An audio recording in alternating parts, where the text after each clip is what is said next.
Datuk, hari ini juga Presiden kita iaitu Datuk Zahid Hamidi mengatakan dua ahli Majlis Tertinggi UMNO suka bocor rahsia, Musyarat akan dipecat kalian. Apa komen Datuk? Komen saya simple je lah. Apa yang didedahkan, benda itu berlaku dalam mesyuarat Majlis Kerja Tertinggi. Kalau didedahkan, ianya perlu dihadapkan ke Jawatankuasa Disiplin Parti. Macam saya dulu, saya mendedahkan usaha untuk bekerjasama dengan Tun Dr. Mahathir, yang saya tahu akan mendatangkan kemudaratan. Dan benda itu bukan tidak pernah pun dibincangkan dalam mesyuarat MT. Kita angkat sumpah tak boleh membocorkan rahsia apa yang dibincangkan dalam MT. Tetapi sebaliknya, benda itu diperkatakan, pengakuan itu dikeluarkan ketika dalam mesyuarat Jawatankuasa untuk menganjurkan ceramah muafakat nasional. Dan kita buat tu pun demi kebaikan. Kerana kita tahu, hari ini pun Alhamdulillah, saya rasa Presiden dan MT pun tahu, kita belum lagi kerjasama dengan Mahathir, kita kerjasama dengan Bonika Mahathir, Muhyiddin Yassin pun dah tahu macam mana jahanamnya akibat daripada kerjasama ni. So kalau ada orang yang membocorkan rahsia parti, maka mereka ni patut dihadapkan ke muka Jawatankuasa Disiplin. Kena bawa pergi Jawatankuasa Disiplin. Dan benarkan supaya Jawatankuasa Disiplin Parti untuk menyiasat. Kita tak boleh terus buang seseorang tu. Sepatutnya bagi peluang lah supaya mereka ni dihadapkan ke Jawatankuasa Disiplin. Tak boleh terus kata nak pecat. Tapi yang saya pelik, ada orang-orang yang patut lama dah dipecat, tak dipecat pula. Yang ini ada sedikit, saya rasa ada sedikit double standard lah. Bila kita ni laju je dia pecat, Jawatankuasa Disiplin pun tak dihadapkan. Jadi benda ni kena betulkan lah. Kita setuju kalau ada orang bocor rahsia parti, perlu dihadapkan ke muka Jawatankuasa Disiplin. Okey, ni Datuk. Satu lagi mengenai ini isu air. Apa komen Datuk tentang isu air Kedah Pening? Perlukah isu air sebagai keperluan asas juga perlu diplomikan diplomikan, tidakkah ini akhirnya akan menganiaya rakyat? Apa komen Datuk tentang dipolemikkan? Apa maksud polemikkan tu Datuk? Saya rasa mana-mana kerajaan, tak kira lah kerajaan Kedah ke, kerajaan Kelantan ke, kerajaan Selangor ke, tak kira lah kerajaan apa sekalipun, tugas dan tanggungjawab memastikan air terawat ni diberikan kepada rakyat ni ialah tugas kerajaan negeri. Sebab air-air ni semua di bawah kerajaan negeri. Maka kerajaan negeri kena lakukan apa saja yang mereka rasakan perlu untuk pastikan rakyat mendapat bekalan air terawat, bekalan air yang bersih. Itu tanggungjawab semualah. Tapi nak buat macam mana? Contoh macam Selangor, dah lama dah masalah air ni tak settle, tapi rakyat masih undi kerajaan PKR di Selangor. So rakyat Selangor hadap je lah. Jangan salahkan kerajaan negeri lagi kan. Yang pergi undi buat apa? Okey. So ini soalan daripada kotak. Saya tadi berjumpa dengan seorang bangsa Cina. Dia cikgu, dia dah retire. Dia kata, Puan Nuria, dia kata kerajaan sekarang dia tak macam kerajaan semasa Datuk Seri Najib memerintah. Dia kata, let's say kalau nak didenda 10,000 tak pakai mask ataupun kita tak buat scan, akan hilang ke COVID tu Datuk? Dia kata dengan saya. Saya kata, okay, nanti saya akan sampaikan soalan ni pada Datuk Luqman. 10,000 tu Datuk? Dia sebenarnya denda tu memang tidak akan menghilangkan COVID. Sebenarnya apa yang mereka buat ini ialah benda yang mereka percaya. Benda yang mereka percaya dan mereka mahu rakyat percaya bahawa sekiranya kita pakai mask, maka kita akan dijauhi daripada COVID-19. Ini apa yang kerajaan mahu kita percaya. Okey. Tetapi apa yang saya mahu rakyat percaya, bahawa COVID-19 ni tidak berbahaya bagi mereka yang sihat dan mempunyai immune system yang kuat. Ya. Okey? Betul. Bagi orang yang sihat dan mempunyai immune system yang kuat, COVID-19 tidak berbahaya. Betul.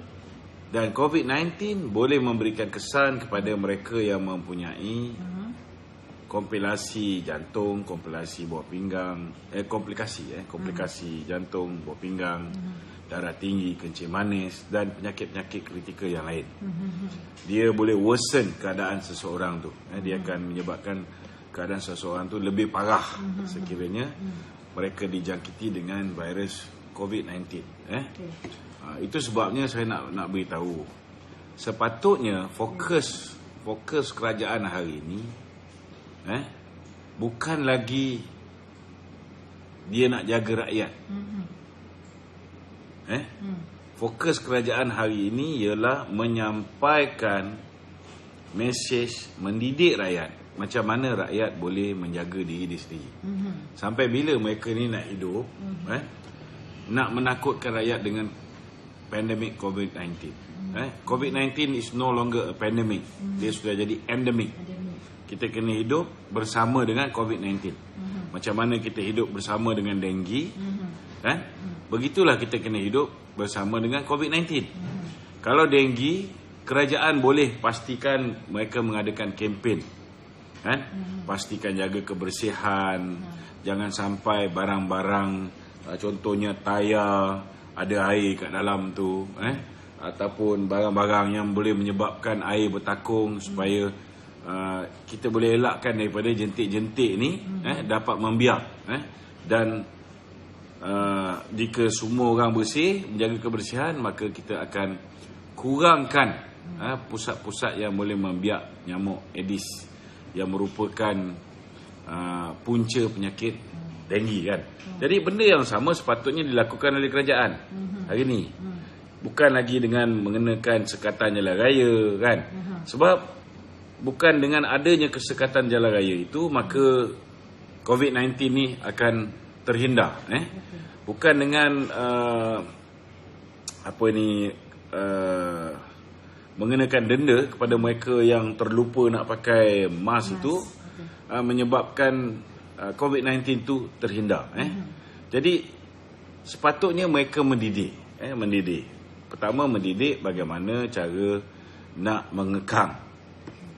mengekang daripada dijangkiti. Mask kita boleh terima lah. Walaupun WHO hari ini pun sudah berubah. Sekejap dia kata mereka yang ada gejala saja yang pakai. Sekejap bertukar, perlu pakai semua. Sekarang dah mula tak payah pakai pula. Ini WHO. Kita pun pening.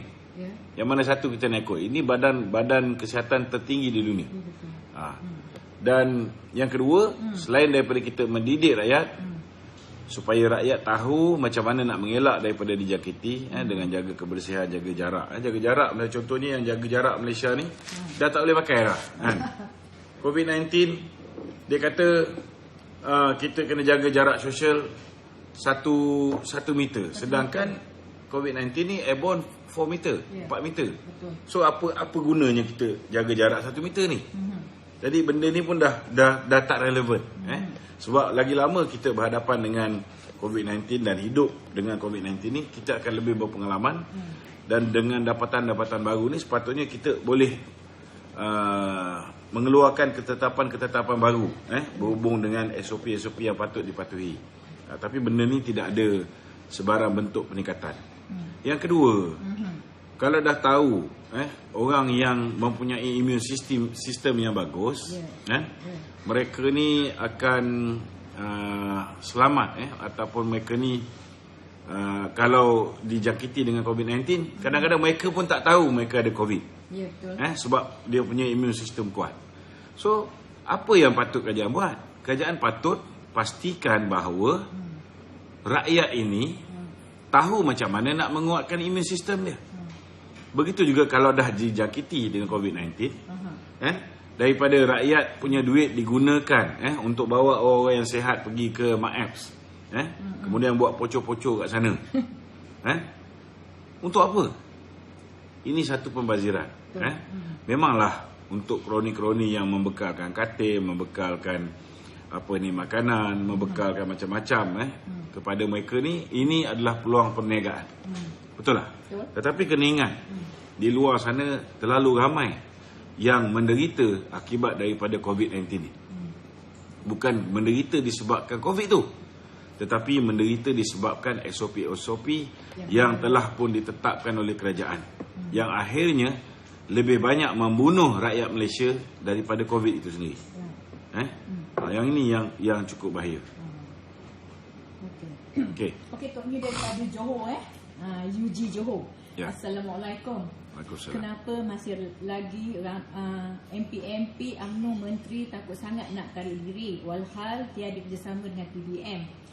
Dah ada desas-desus di bawah ini MP UMNO pun akan ditolak jika berterusan main tarik-tarik macam ini. Takkan nak biarkan PBM terus sofing beli MP bagi meramaikan keluarga PBM baru rasa nak keluar. Apa komen Datuk tentang soalan daripada UG Johor ni, Datuk? Saya rasa apa yang dia cakap tu sangat-sangat betul.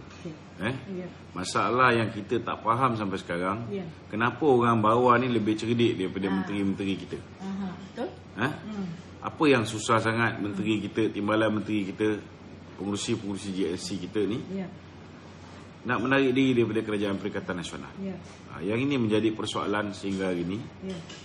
Dan saya rasa dah tak payahlah saya nak komen panjang. Kerana saya rasa rakyat Malaysia ni lebih faham. Tak payah kita ulas pun.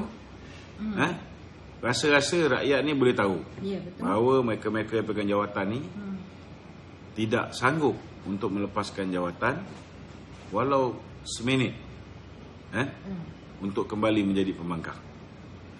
Jadi kalau mereka ni berterusan sampai pilihan raya macam ni, kalau akhirnya kita lihat apa yang mereka lakukan ini menyumbang kepada kejatuhan UMNO dalam pilihan raya umum yang akan datang, maka bila berlaku pemilihan parti, kita pastikanlah orang ni semua kita hapuskan daripada kepimpinan UMNO. Betul. Cakap pun tak guna. Ini dah masuk mood kita tak payah nak cakap. Betul. Kita tiba masanya untuk kita jatuh hukum, kita jatuh hukum. Betul. Sebab cakap pun diorang tak boleh dengar. Diorang ni dah pekak, buta dan tuli. Dan saya rasa benda ni kan Datuk dah berkali-kali cakap. Dah berkali-kali orang cakap. Bawah lebih orang kata prihatin. Lagi boleh berfikir. Betul. Kenapa susah sangat? Mereka takut. Mereka takut kalau mereka berhadapan dengan PPBM dikala kita menjadi pembangkang, maka mereka tak boleh menang pilihan raya. Apa dia, Kak? Apa masalah? Ada. Ni Tok jangan main-main. Saya UG Rock Klasik. Saya